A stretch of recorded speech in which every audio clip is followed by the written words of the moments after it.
먼저 하나님 앞에 아름다운 찬양을 드리신 우리 찬양대 여러분들 감사합니다. 우리 존경하는 우리 손현호 목사님, 제가 평소에 늘 존경했는데 여기서 만나 뵙게 돼서 반갑습니다. 또 한 분이 제 고등학교 때 한 교회에서 이렇게 봤던 얼굴이 여기서 만나서 정말 반갑습니다. 저희 집사람 친구인데요, 우리 박영애 집사님. 아까 특장 얼굴에서 여전히 아름다운 목소리로 찬양하는 모습이 참 아름답습니다. 감사합니다. 목사님께서 광고를 많이 해주셨는데 어제 오늘 우리 출판전도부 이동연수인 것입니다. 오후 3시에 여러분 꼭 참석해 주셔서 이 출판전도 사업이 이 마지막 때 왜 필요하며 지금까지 이 출판전도 사업들을 하나님께서 어떻게 인도하셨고 또 그리고 우리가 이 마지막 때 하나님 사업에 어떻게 함께 동참해야 될 것인지에 대한 그런 이야기를 나누고자 합니다. 여러분 꼭 참석해 주셔서 정말 이 마지막 때 남은 자손으로서 남은 백성이 함께 가야 될 그런 사명들을 함께 이루는 좋은 시간들이 되었으면 좋겠습니다. 우리 다 같이 하나님의 말씀 창세기 16장 8절에 있는 말씀을 보도록 하겠습니다. 하나님의 말씀 창세기 16장 8절을 함께 보겠습니다.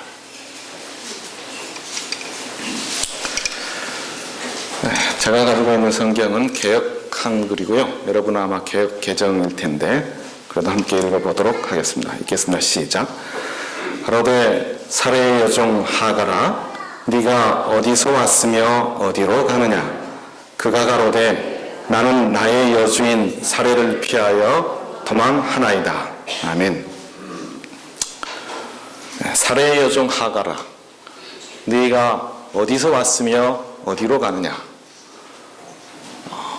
저는 이 성경절을 읽으면서 하나님께서 저에게 주신 개인적인 음성을 듣게 되었습니다.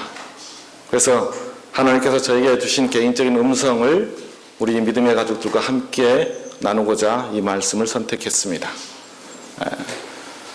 주보에는 어디로 가느냐라고 짧게 되어 있지만 원래의 제목은 네가 어디서 왔으며 어디로 가느냐인 것입니다. 여기에는 두 가지의 분명한 하나님께서 주신 교훈이 있습니다. 어디서 왔으며 하는 것입니다. 네가 어디서 왔느냐 하는 것입니다. 그 다음에 또 너는 어디로 가는 것이냐라고 하는 것입니다. 우리가 인사할 때에 또 사람들하고 대화를 나눌 때 너 누구냐? 그리고 너는 고향이 어디냐라고 하는 그 질문은 네가 어디서 왔느냐라고 하는 그런 질문이고요. 그리고 구체적으로 네가 누구냐라고 하는 것입니다. 우리의 정체성에 대한 질문인 것입니다. 우리의 정체성.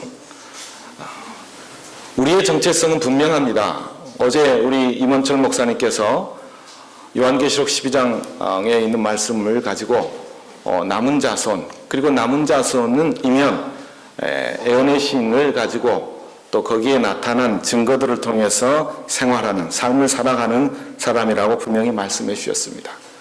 결론을 그렇게 내린다면 저는 오늘 여기서 사레의 여종 하가라라고 하나님께서, 하나님의 사자가 하가를 부르는 그런 음성입니다. 여러분, 여기에 등장하는 하갈은 어떤 사람입니까? 그는 애굽 여인이었습니다. 그리고 애굽에서 태어나서 애굽에서 자라고 애굽에서 죽을 수밖에 없는 그런 인생의 어떤 그런 사람이었지만 아브라함과 사레가 그 애굽에 들어가서 직접 가서 그를 선택해서 데리고 나오면서 그의 인생이 바뀌었습니다. 그래서 그의 인생이 바뀐 하갈이 그의 삶에 이제는 그냥 애굽에서 사는 그런 존재가 아니라 아브라함과 사레와 함께하는 그 하나님의 땅, 가나안 땅에서 하나님의 종들과 하나님의 백성들과 함께 생활한 그 대열에 합류한 것입니다. 그래서 하갈의 인생은 즐거움이었어요. 그가 비록 종의 신분이었지만 그냥 애굽에서 사는 그런 인생이 아니라 하나님의 백성과 하나님의 대화하는 믿음의 조상 아브라함과 그 집에 함께 사는 종으로서 그의 삶이 바뀌었고, 그리고 그는 즐거움 속에 살았다고 하는 것입니다. 그런데 이 아브라함의 가정에 시험이 닥친 것입니다. 아브라함과 사레는 별로 시험으로 생각하지 않았는데 하나님께서 그들에게 언약을 주시고 그 약속 때문에 그들에게 시험이 이르러 온 것입니다. 아브라함은 후손을 바라지 않았어요. 아브라함은 특별히 후사에 대한 어떤 특별한 계획이 없었습니다. 그는 그의 집에 한 가족과 함께 가족처럼 여기는 그의 종, 착한 종, 순종하는 종, 말 잘 듣는 이 종이 자기의 후사였으면 그냥 그걸로 만족했던 것입니다. 그런데 어느 날 하나님께서 그 아브라함을 부르시고 그 아브라함을 밖에 내고 나가서 하늘의 뭇별을 바라보면서 저 별처럼 내 후손이 그렇게 되리라고 하는 그런 약속을 하나님께서 하십니다. 그 약속을 사례도 전에 듣게 되었고요. 그렇게 살다가 시간이 가고 세월이 가도 하나님께서 약속해 주신 그 후사가 우리 집에, 이 가정에 이르지 않을 것 같은 생각이 든 것입니다. 사랑하는 여러분, 신앙은 여기서부터 우리가 어떤 사람인지에 대한 것들을 드러내는 것 같습니다. 우리는 어떤 사람인가? 하나님께서 약속하고 하나님께서 언약하셨는데 그것을 좀 더 기다리지 못하고 좀 더 받아들이었다면 그 사람들이 순탄하고 바르게 갔을 터인데 그 기다림이 부족했기 때문에 또 그 기다림 때문에 많은 생각을 하게 되고 또 많은 일들을 경험하게 되는 것입니다.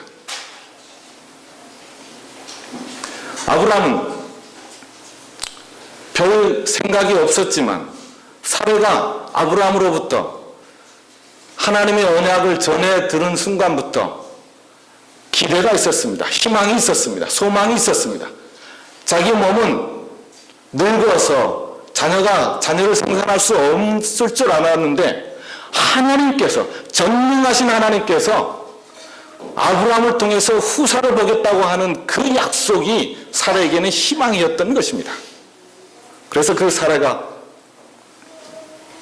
기다렸던 것이죠. 아브라함보다도 후손을 기다렸습니다. 그런데 세월이 가도 그렇게 되질 않은 것입니다. 그래서 이 사례가 기다림에 지쳐서 인간적인 생각을, 사람의 생각을 하게 되는 것입니다. 하나님의 약속을 사람이 도와주게 하고자 하는 그런 꾀를 쓰게 되는 것입니다. 그래서 사례가 이런 생각을 하게 됐습니다. 아브라함에게 자기가 그렇게 이뻐하던, 자기가 그렇게 아끼던, 그리고 자기 곁에 늘 두고 싶었던 이 여종 사례를, 하갈을 아브라함에게 보내기로, 첩으로 주기로 누가 결정했어요? 사례가 먼저 결정했어요. 아브라함이 당신 옆에 있는 하갈을 나에게 주시오 이렇게 했습니까? 그렇게 하지 않았어요. 그랬다면 큰일 날 것입니다. 아브라함은 전혀 그런 생각이 없었습니다. 근데 사례가 드디어 꾀를 쓴 것입니다. 여러분, 남자가 요즘에 하는 말이 그래요. 남자가 여자 말을 잘 들어야 편히 산다고. 그래서 몇 사람의 말을 잘 들어야 된다고 그래요? 3사람. 첫째는요? 마누라가 바로 나오면 안 되죠. 엄마 말을 잘 들어야 돼요. 그 다음에는요? 부인 말을 잘 들어야 돼요. 그 다음에는요? 며느리? 야, 대단하십니다. 며느리는 없었어요, 원래. 우리 성남중학교에는 며느리 말 잘 들으시기 바랍니다. 그러면 네 번째로 가야 되겠네요. 네 번째는 자동차를 운전하면 내비게이션에 안내되는 음성에 여인의 음성을 잘 들어야 가는 길이 편하다고 하는 것입니다. 그래서 아브라함이 사례의 제안을 들었을 때 아브라함의 반응은 어땠을 것 같습니까? 아브라함의 반응, 성경에도 그 다음에 에어네신에도 아브라함이 그거를 듣고 어땠더라 라고 표현을 하지 않았어요. 여러분 상상에 맡기겠습니다. 그러나 아브라함은 못 이긴 척하고 그 제안을 쉽게 받아들인 것입니다. 왜냐하면 그 하갈을 자기 첩으로 여기고 거기로부터 이제 잉태되고 생산하게 되는 그런 일이 있었기 때문에 그렇습니다. 저 같았으면 기다렸을 것 같아요. 저 같았으면 사례의 제안을 받아들이지 않았을 것 같아요. 근데 믿음의 조상이라고 하는 이 아브라함은 사례의 제안을 못 이긴 척 받아들였습니다. 그리고 여기에 나와 있는 것처럼 창세기 16장 6절에 아브라함이 사례에게 이르되 그대의 여종은 그대의 수중에 있으니 그대의 눈에 좋은 대로 그에게 행하라 하며 사례가 하갈을 학대하였더니 하갈이 사례의 앞에서 도망하였더라. 우리가 어떻게 이루어진지 잘 알고 있습니다. 하갈이 어느 날 사례의 여주인이 자기를 불러서 들었더니 그 집의 가장이요 어른이신 아브라함을 모시라는 것입니다. 하갈은 정말 엄청난 일을 제안을 받는 것입니다. 가슴이 뛰었습니다. 도대체 이 일을 어떻게 할 것인지. 그리고 그가 그 제안을 받았을 때 눈물을 흘리면서 아마 사례에게 충성을 다하리라 하는 그런 생각을 가졌을 것입니다. 근데 여자의 마음은 갈대와 같다고 이 하갈이 그 처음 먹었던 자기를 불러주고 거두었던 그 사례의 마음, 그리고 또 자기의 주인인 아브라함에게 드리고자 하는 그 사례의 마음에 감동돼서 충성을 다하고 최선을 다하고자 했지만 그 마음이 바뀌었어요. 왜 바뀌었습니까? 잉태함을 알고 마음이 바뀌었어요. 잉태함을 알고 그 마음이 바뀐 이유는 여러 가지가 있겠습니다. 그런데 어찌되었든 간에 하갈은 그 마음이 바뀌었어요. 그래서 처음에 가졌던 그 마음이 조금씩 바뀌는 것입니다. 그래서 사례를 대하는데 마음이 불편해지는 것이에요. 그래서 처음에는 아주 공손히, 처음에는 아주 고분고분하게 예를 갖췄는데 시간이 가면서 그것이 잘 되질 않은 거예요. 급기야 내 몸 안에 주인의 아이가 있다고 하는 것을 알게 되면서부터는 더 마음이 바뀐 것입니다. 그리고는 자기의 주인을 아주 뭐라고 그랬어요? 멸시했다고 그랬어요. 창세기 16장 4절에는 하갈이 사례를 멸시했다고 그랬어요. 사례가 이걸 참아낼 수가 없는 것입니다. 사례가 그것을 보고 있을 수가 없는 것입니다. 그래서 처음에 자기가 제안했지만 그래서 자기 말을 잘 들은 그 남편이 야속한 것입니다. 그래서 다시 아브라함을 긁기 시작한 것이죠.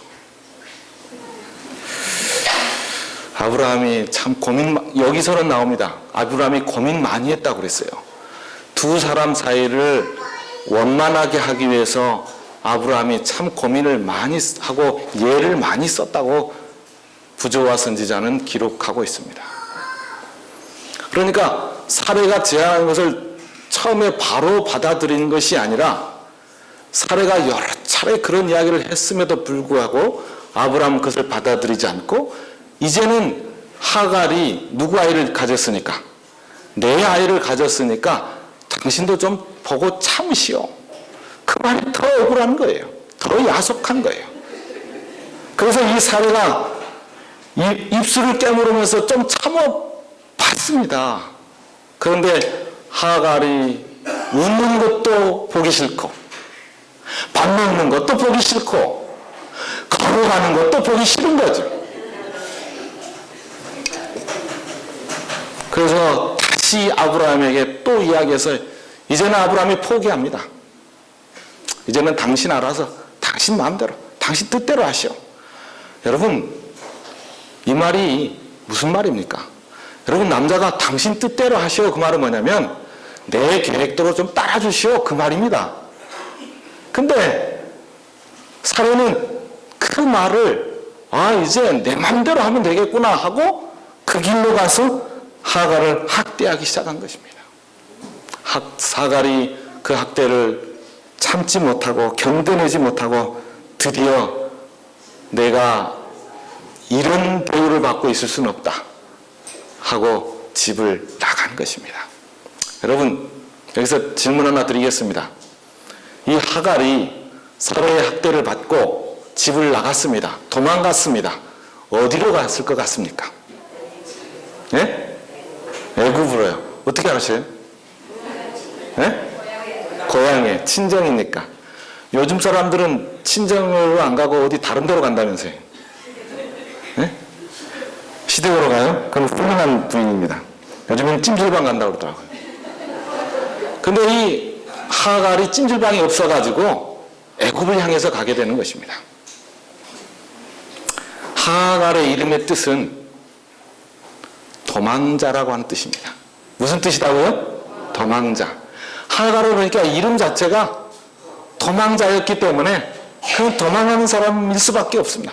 그런데 제가 보니까 이 하갈의 이름을 듣는 순간 하갈의 이름을 알고 이 하갈이 도망자라고 하는 것을 쭉 이렇게 보면서 이 하갈의 모습 속에 누가 보여지는가 하면 제 자신이 보였던 것입니다.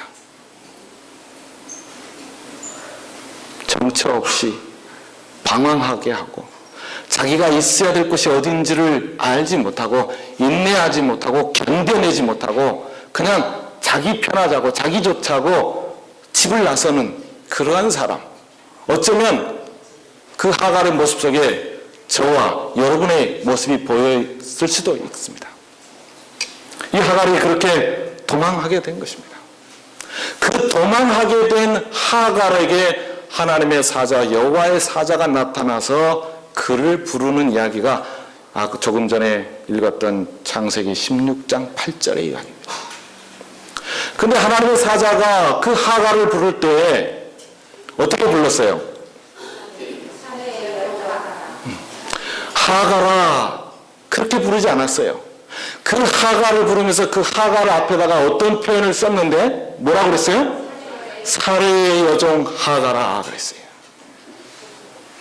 그가 주인의 사랑을 받고 주인의 아이를 잉태했다 할지라도 그는 여전히 그의 본분이 그의 정체가 사레의 여종이었다고 하는 것입니다. 그가 그것을 망각하였기 때문에 사레에게 함부로 했고 그가 그것을 망각했기 때문에 자기가 여주인의 자리에 앉으려고 하는 그런 잘못된 생각을 하게 된 것입니다. 이기심이었어요. 욕심이었어요. 인간의 욕망을 버리지 못한 것입니다. 여러분, 사람의 이기심을 버리지 못하면, 욕심을 버리지 못하면 우리는 하갈 같은 그런 도망자의 인생이 되고 마는 것입니다. 여러분들이시여, 죄의 모습 속에 죄인의 모습은 늘 도망대였습니다. 아담과 하와가 죄를 짓고 나서 에덴 동산에서 쫓겨나는 방황하는 사람이 되었고요. 최초의 살인자 가인이 자기 동생을 죽고 나서 유리하는 자가 되었습니다. 이처럼 성경은 죄의 모습에 죄인의 모습을 도망하는 자, 방황하는 자로 표현해 주고 있습니다. 사랑하는 여러분, 우리는 이 땅에 많이 방황하는 사람들을 보고 있습니다. 자기 자신이 어디를 향해서 가고 있는지도 모르고 자기가 어떤 사람인지도 모르는 채 방황하는 사람들인 것입니다. 그래서 죽음 이후의 세계, 정말 궁금하고 또 그 세계가 어떤 것인지 모르는 채 또 살아가는 많은 영혼들이 있습니다. 여러분들 그들을 찾아 나서고 그들을 향해서 우리가 발걸음을 옮겨줘야 되는 것입니다. 그들은 떠돌이의 삶이요, 그들은 도망하는 삶인 것입니다. 그래서 그 도망자의 삶에 하나님의 사자가 나타나서 그를 부른 것처럼 우리가 하나님의 종으로서 그들을 찾아 나가서 그들을 불러내야 되는 것입니다. 네가 어디서 왔으며 어디로 가느냐는 것입니다. 여러분, 자기의 본분을 잃어버린 사람은 도망할 수밖에 없습니다. 사랑하는 제7회 안식일 예수 재림교회 우리 성남중앙교회 성도 여러분들이시여, 여러분, 우리는 어떤 사람인지를 우리의 본분인 것을 잘 깨달아야 되는 것입니다. 죄 지은 아담에게, 죄 지은 하와에게 하나님께서 찾아오셔서 그 아담에게 내가 누구냐라고 하는 그 분명한 그 본질, 그의 본성, 그의 정체에 대해서 말씀하시기를 너는 흙이니 흙으로 돌아가라 그랬습니다. 여러분, 하나님께서 그 아담에게 너는 흙이니라고 하는 것은 그가 죄 짓기 전에 그렇게 말하지 않았어요. 그가 죄 지은 이후에 하나님께서 그의 이마에 땀이 맺히게 하고, 그리고 그 땀을 맺히면서 그가 먹고 살게 하시고, 그 다음에 그에게 분명히 말씀하시기를 너는 흙이다 라고 말씀하신 것입니다. 사랑하는 여러분, 우리는 한 줌의 흙인 것입니다. 우리가 아무리 바르고 칠하고 볶아도 우리는 흙인 것입니다. 우리가 아무리 많이 배웠어도, 아무리 가진 것이 많이 있다 할지라도 여러분, 우리는 흙인 것입니다. 잊지 말아야 되는 것입니다. 하나님께서 그 아담에게 찾아오셔서 내가 흙이라고 말씀하신 것은 오늘 저와 여러분에게 말씀하신 것입니다. 여러분, 우리는 그래서 흙의 존재, 죽을 수밖에 없는 존재, 사망의 존재, 그런 존재에 하나님께서 우리에게 말씀하신 것입니다. 우리는 좀 더 겸손할 필요가 있고 좀 더 낮아질 필요가 있는 것입니다. 그래서 사례의 여종 하가라 그랬어요. 흑인 여러분, 나를 부르신 것입니다. 네가 어디서 왔느냐는 것입니다. 우리는 종의 신분했다는 것입니다. 이제는 어디로 가느냐 하는 것입니다. 방향성인 것입니다. 오늘 많은 사람들이 도대체 내가 어디를 향해 가야 될지를 모르는 것입니다. 오늘 젊은이들이 정말 방황하는 것은 내가 무슨 직업을, 무슨 학교를 어떻게 살아야 될지에 대한 그런 방황은 궁극적으로 내가 어디를 향해 갈 것에 대한 그런 궁극적인 방향성인 것입니다. 그 방향성 때문에 많은 사람들이 자기의 삶을 버리고 자기 앞에 놓여진 것들을 뒤로 한 채 헤매고 있는 인생인 것입니다. 사랑하는 여러분, 우리는 어디를 향해서 가고 있습니까? 분명합니까? 예. 우리는 정말 다행입니다. 우리는 우리가 가야 할 곳이 분명해진 사람인 것입니다.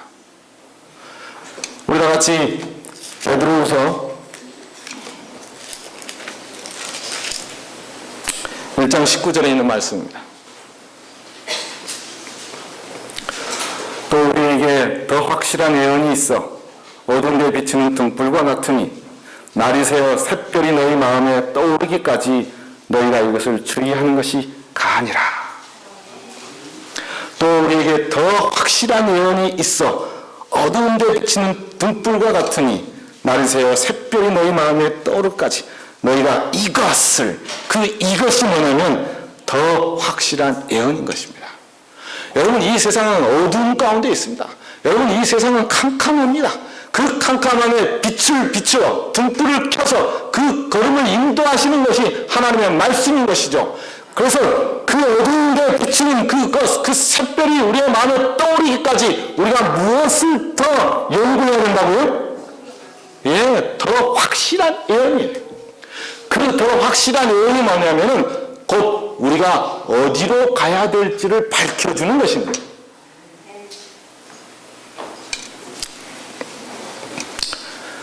여러분, 복음은 사단의 백성, 어둠의 자식들이 빛의 자녀, 하나님의 자녀, 그리스도인으로 인도하는 것입니다. 그 복음이 그리스도인으로 만들어주던 건데, 예언의 신은 그 그리스도인이 하나님의 남은 자손, 하나님의 택한 백성이 되게 하는 것입니다. 예언은 바로 그것을 통해서 우리로 하여금 우리가 어디로 가야 되는지에 대한 밝은 길, 분명한 길, 확실한 길을 보여주는 것입니다. 사랑하는 여러분, 그래서 우리 남은 백성들에게 이 예언이 있었던 것입니다. 그리고 이 예언을 더 밝히 깨닫게 하신 마지막 선지자를 우리에게 허락하신 것입니다. 여러분, 이 하갈이 어디로 가느냐? 그의 인생은 영락없이 애국으로 가는 인생이었습니다. 여러분, 성경은 우리에게 그걸 가르쳐주고 있습니다. 자기의 필요, 사람의 필요를 위해서 노력하는 인간들, 그런 사람들은 영락없이 전부 애국을 향해서 가고 있었습니다. 그들이 비록 출애굽했다 할지라도 그들이 인간의 필요, 사람의 필요에 집착했다면 그들은 비록 가나안 땅을 향해 가는 걸음을 할지라도 그들은 늘 어디를 향해서 보고 있었어요? 애국을 향해서 보고 있었어요. 그래서 출애굽을 하는 이스라엘 백성들, 하나님의 백성들이 늘 돌이켰던 것이 애굽이었습니다. 그들이 목마를 때 어디를 향해 바라봤어요? 애굽을 바라봤어요. 그들이 배고플 때 어디를 바라봤어요? 애굽을 바라봤어요. 그들이 더 좋은 것을 먹고 싶을 때 그들이 어디를 향해서 쳐다봤어요? 애굽을 쳐다봤어요. 사랑하는 여러분, 오늘 우리가 인간적인 필요에 우리의 시선을 집중한다면 우리는 이분은 하나님, 우리의 발걸음을 하나님을 향해서 간다고 할지라도 인간적인 필요를 내 마음속에서 버리지 못하면 우리는 여전히 애굽에서 머물고 있는 것과 똑같습니다. 여러분, 아브라함이 그랬습니다. 아브라함이 이 하갈을 애굽에서 얻어서 갈 때 왜 애굽에 가 있었냐면 하나님께서 인도하셔서 마침내 가나안에 들어갔는데 가나안에서 살다 보니까 그 가나안에 뭐가 생겼어요? 기근이 생겼어요. 기근이 생겼어요. 그래서 그 기근이 생겼는데 거기서 먹을 것을 구하려고 보니까 어디가 있어요? 애굽에 있어요. 그래서 애굽에 내려간 것입니다. 여러분, 아브라함이 애굽에 가지 말았어야 돼요. 그가 죽으면 죽으리라 했었어야 돼요. 하나님의 백성들이 죽으면 죽으리라 하고 살아야 되는 것입니다. 여러분, 여기 쳐다보고 저기 쳐다보면서 어디가 더 빵이 잘 생기는지, 어디가 더 빵을 많이 얻을 수 있는지, 어디 가면 내 필요를 더 채울 수 있는지 늘 궁금해하는 사람들은 결국 애굽에 갈 수밖에 없습니다. 제가 한번 어떤 교회에 부임을 했더니 교회가 아주 쑥대밭이 됐어요. 사기꾼이 지나갔어요. 교회가 장년 한 60명, 아이들 한 30명, 100여 명의 교회가 있는 교회인데 그 작은 교회에 아주 그냥 말할 수가 없어요. 그래서 이걸 쭉 봤더니 사기꾼의 방법을 제가 보게 되었어요. 여러분, 우리의 시선을 하늘을 향해서 고정시킨다면 여러분, 이 땅의 어떤 유혹도 우리가 다 이길 수 있습니다. 이 사기꾼이 어떻게 하신지 아십니까? 아주 간단해요. 이렇게 이제 처음에 교회에 와서 교회 딱 오면 우리 교인들 습성이 잘해주잖아요. 정말 잘해줘. 그럼 다 사귀어요. 그러면 우리 집 가서 밥 먹읍시다. 예, 가서 먹어줘. 어디 놀러 갑시다. 내 라면도 같듯이. 이렇게 가요. 이렇게 같이 잘 다녀. 그래 같이 가면서 이제 이분이 뭘 하냐면은 이분이 아니라 이 사기꾼이 교인들의 형편을 보는 것입니다. 옷 입고 다니는 것, 먹는 것, 그 다음에 집에 가서 그 집을 동향들을 살피고,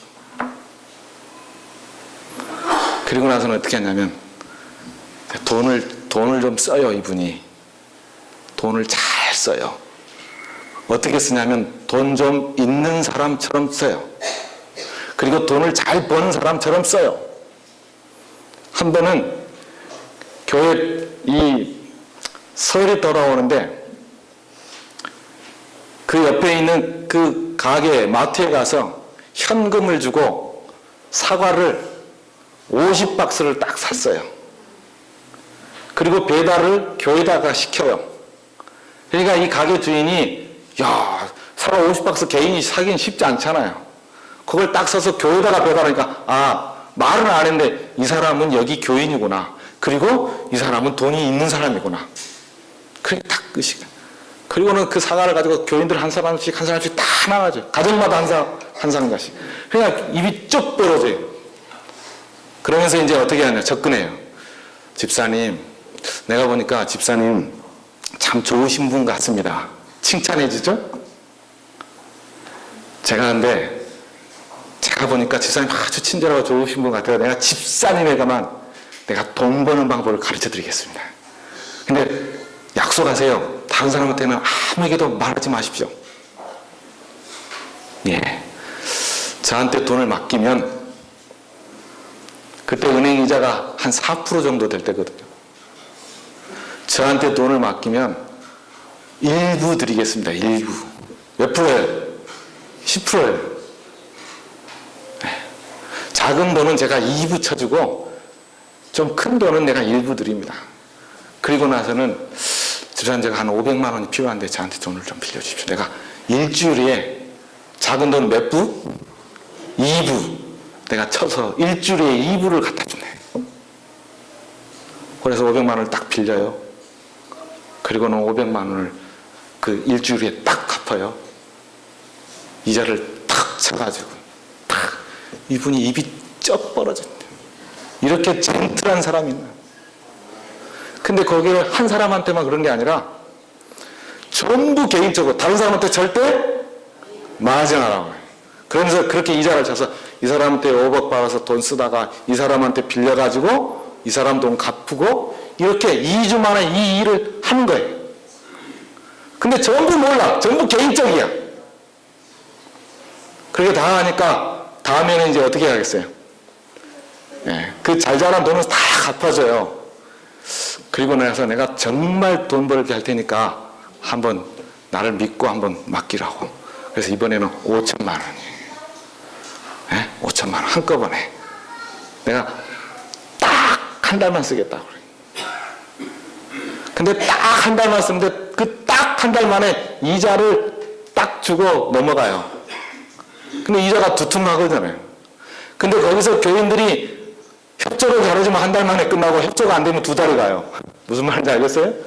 개인적으로 그렇게 해서 한꺼번에 돈을 몇 천만 원씩 10주에서 2천만 원씩만 받으면 어떻게 돼요? 2억 되죠? 그렇게 탁 받았고 떠버렸어요. 근데 전부 이미 떴는데도 불구하고 이 사람이 떤지도 모르고 이 사람이 바쁘니까 안식일날 빠지고 다음 주에는 오겠지 하면서 몇 개월이 가면서 자기들 이자가 안 들어온지를 알게 됩니다. 그리고 나서는 내가 뭐 했구나? 속았구나. 근데 아무에게도 말도 못해.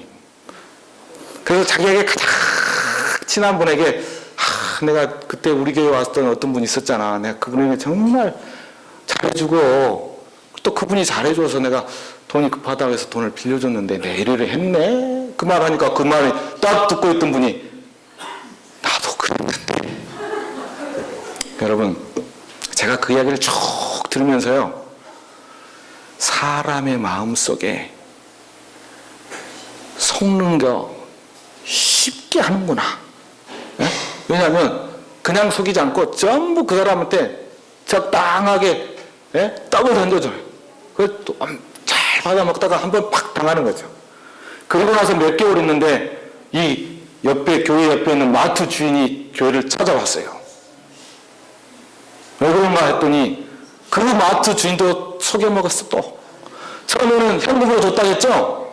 50박스. 다음에는 200박스를 자기가 봉고차를 가지고 가서 200바스 싣고 다른 데로 가버렸어요. 그래 그 사람 마음속에는 이 사람은 어디 사람이야? 저기 교인이고 이 사람은 언제든지 거기 가서 돈을 받을 수 있다라고 생각했기 때문에 200바스 그냥 탁 올려준 거죠. 근데 일주일 가도 안 주고 한 달 가도 안 주고 두 달 가도 안 주고 그래서 교회를 찾아온 거예요. 목사님 하고 이런 분 있었습니까? 근데 제가 그때 새로 갔잖아요. 그런 사람 없는데요? 제가 그 사람한테 과일을 200박스를 줬습니다. 그렇게 하더라고요. 여러분, 성경은 우리에게 그거 다 일일이 알지 않아도 절대 사기꾼에게 당하지 않도록 우리에게 말씀해 주셨어요. 제가 그랬죠. 사람의 생각, 인간의 필요, 인간의 이기심을 꽉 가지고 있는 분들은 반드시 어디를 향해서 간다고요? 애굽을 향해서 가요. 애굽을. 성경을 찾아보십시오. 이 이스라엘 백성들이 왜 애굽에 가서 살게 되어 있어요? 처음에는 누가 먼저 들어갔죠? 요셉이 들어갔고, 그 다음에 야곱의 아들들이 그 요셉을 찾아서 들어갔죠. 야곱의 아들들이 요셉에 갈 때 왜 갔어요? 식량을 구하기 위해서요. 성경을 보니까 식량을 구하기 위해서 맨날 가는 곳이 뭐냐면 애굽이었어요. 여러분, 우리가 입으로는 하나님의 백성이라고 하면서도 여전히 세상적인 이 욕망을 버리지 못하면 대단히 죄송합니다만 우리는 애굽 사람이에요. 그래서 우리가 어디로 가느냐라고 하는 것은 우리가 대단히 중요합니다. 여러분, 우리의 방향을 분명히 하십시오. 방향이 분명한 사람은 이런 사람들입니다. 요한복음 4장에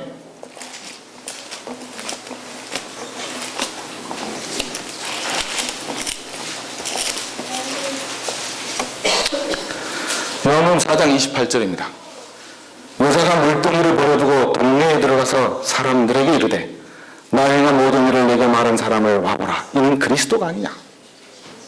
이 여인은 자기의 필요, 물동이, 물을 얻기 위해서 물동이를 지고 그 울 곁에 갔지만 그가 예수 그리스도를 진정으로 만나고 그의 인생의 방향이 바뀌고 그의 삶의 방향이 바뀌고 그의 방향성이 정확하기 때문에 그는 이제 물동이를 버려두고 동네로 들어간 사람이 되었습니다.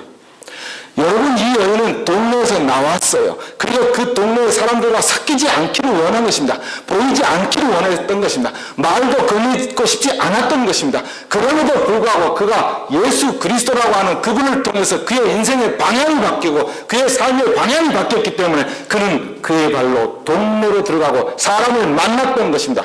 급기야 자기가 필요했던 그 물동이, 물을 기려야 될 그 물동이까지도 그는 그것을 내동댕이 쳐버렸습니다. 사랑하는 여러분, 너희가 어디로 가느냐? 정말 너희가 하늘나라를 향해 간다면 여러분, 인간적인 필요, 인간적인 욕망, 이 모든 것들을 내던져 버리시길 바랍니다. 이게 하나님께서 우리를 향하신 아버지의 뜻인 것입니다.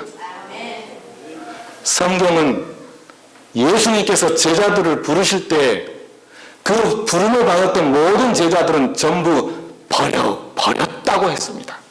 버렸어요. 베드로는 뭘 버렸어요? 그물을 버렸어요. 또 그 밑으로 가면은 또 다른 제자들은 그물과 배와 또 누구를 버렸어요? 아버지까지 버렸어요. 사랑하는 여러분, 예수님께서 3번씩 부인한 제자 베드로에게 그 요한복음 마지막 장에 그 베드로를 다시 만나서 베드로야, 네가 나를 사랑하느냐라고 부르십니다. 그리고 3번씩 확인한 다음에 이제는 그 베드로에게 나를 쫓으라고 다시 말씀하십니다. 여러분, 우리는 내가 잘나서 내 마음대로 사는 인생이 아니라 하나님께서, 주님께서 어디로 인도하시든지 그 길을 따라가는 그런 인생길이 되기를 간절히 바랍니다.